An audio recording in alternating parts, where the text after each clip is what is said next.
بسم الله الرحمن الرحيم وصلى الله على سيدنا محمد وعلى آله وصحبه أجمعين. وكيل كسومالي لاند النرويج قدية جالية سومالي لاند سفير كي هراء سومالي لاند والكن يهودا ودنا الليلن ضمان حبنها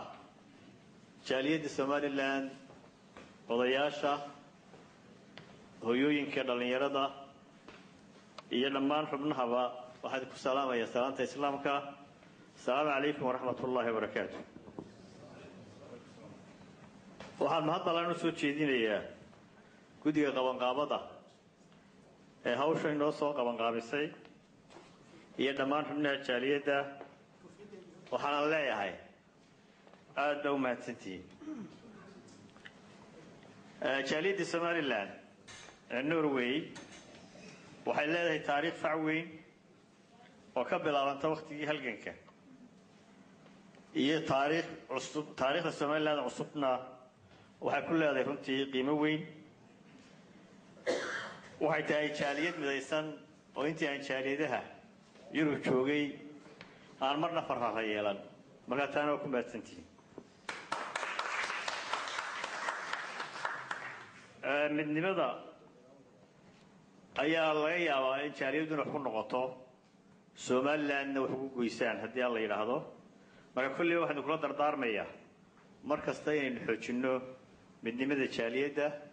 in dhammaan dadku ay xubinnimada jaaliyadda xoojiyaan. waan kula dardaarmayaa. waxaan kula dardaarmayaa kale ee safiirka cusub aad gacan buuxda siisaan si uu guto waxa waajibaadka qaranku uu igmaday haddii la yiraahdo. laba waxba dadka jaaliyadaha dawladdu ay u qaban karaan.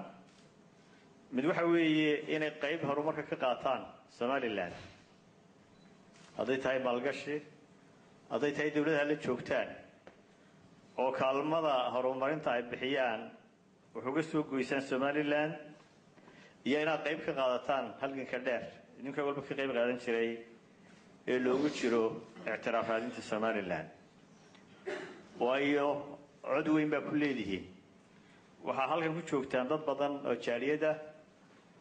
oo muwaadiniina. marka xaq baa ku leedihiin waddankan.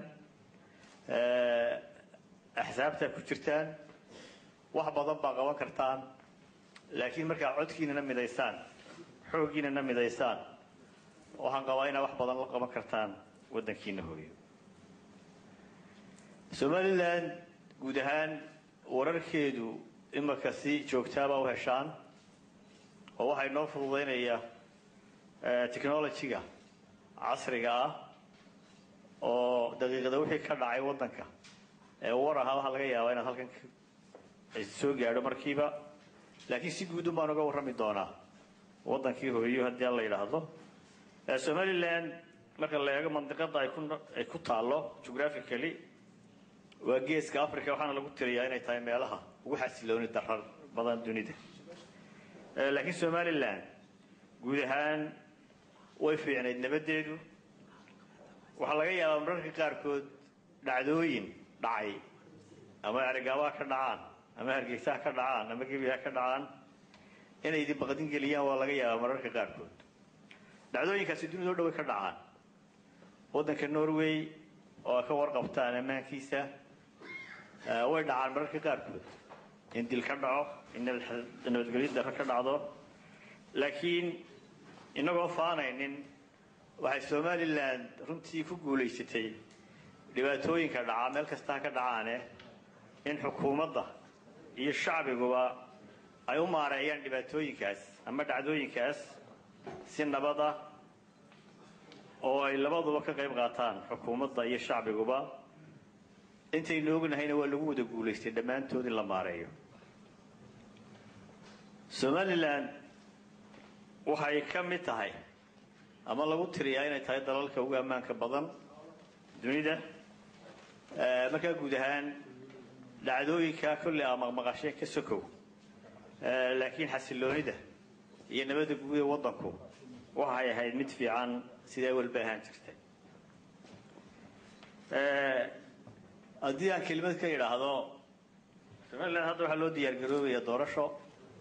waxaa la sameeyey axsaab ururo cusub waxaa jira axsaabtii qaranka ee hore sida ka warqabtaan waxaa la dhaqan geliyey xeerka loogu ogolaaday axsaabta in la furo qaranka kaasoo ah layaa xeer number 14 waxaana xeerku tilmaamayaa in 10 sannadoodba mar la furo axsaabta taas doodeer kadib waxaa la daraaseeyey in axsaabtuna u baahan yihiin inay koraan axsaabta samaysantay daayartana la siiyo fursad ay siyaasadda ku soo gasho waayo waxaa laga yaabaa ninka hadda 20 jirkii 10 sano ka bacdi waa 30 jir wuxuu leeyahay hamli siyaasadeed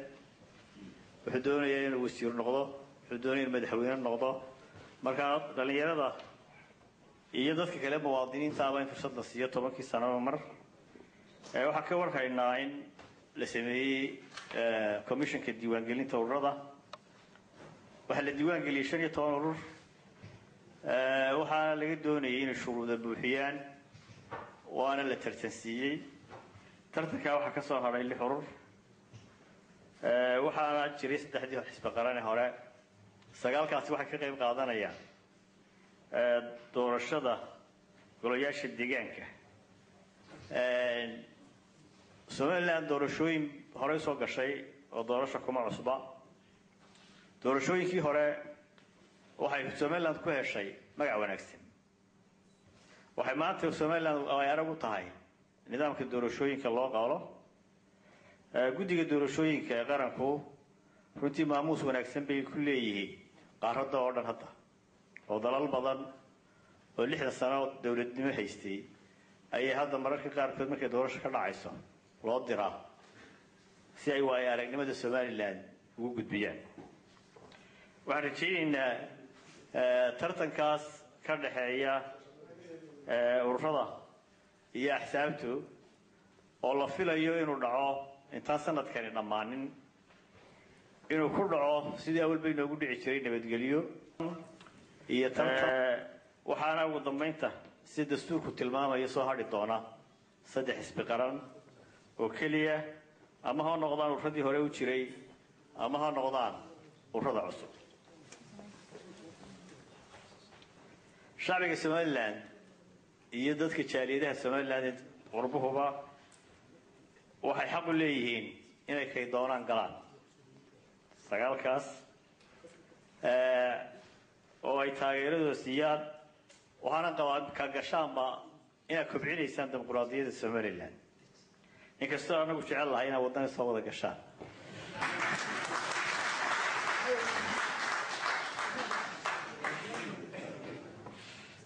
siyaasadda arrimaha dibadda runtii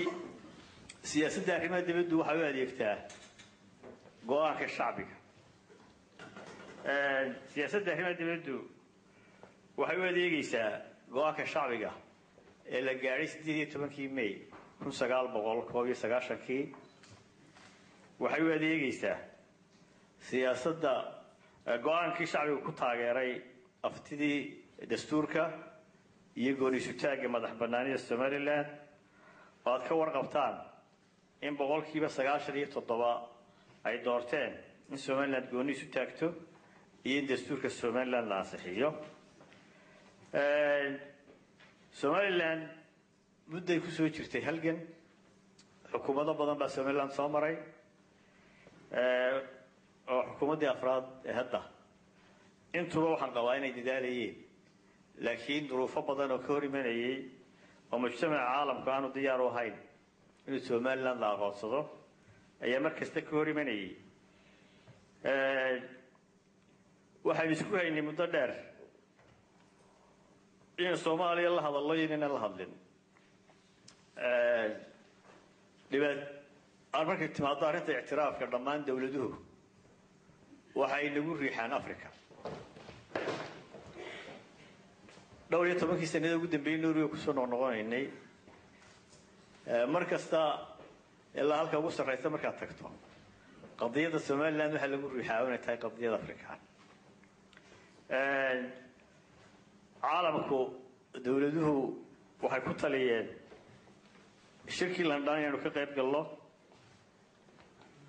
oo aynu inagoo Somaliland ka qayb galo status gaar ah leh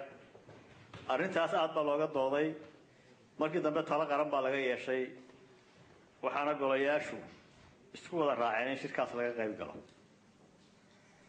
shirka waxa ka soo baxay go'aan runtii ka turjumaya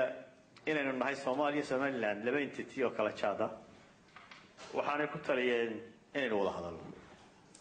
Somaliland waxay jeceshahay wada hadal kasta aynu yeelanayno inuu mujtamaca caalamku goobjoog ka noqdo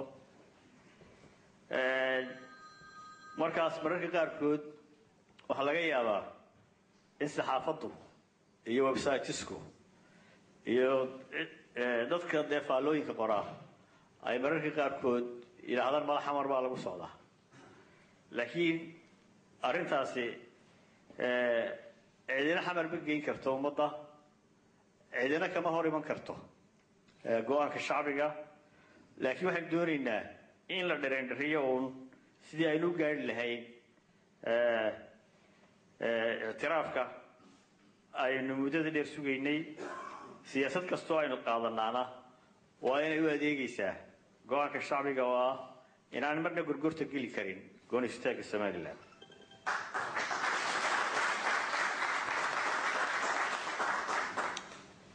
waxaan jeclahay inaan kelimad ka idhaahdo horumarka Somaliland iyo dhaqaalaha Somaliland 20 sano 20 sano hadda jirtay 20 sanadood Somaliland ma helin cid ka caawisa miisaaniyadda qaranka ma helin kaalmo toos ah ama waxa loo yaqaan bilateral assistance-ka miisaaniyadda Somaliland waxay ka soo ururtaa cashuurta laga qaado shacbiga miisaaniyadda Somaliland marka la eego way koraysay ilaa 19 laga bilaabo anagu waxaan ugu nimay golaha wakiilada bariyaal nimay 36 milyan bay ahayd sanadkii dhaweeyay waxaan ansixinay miisaaniyaddu 150 milyan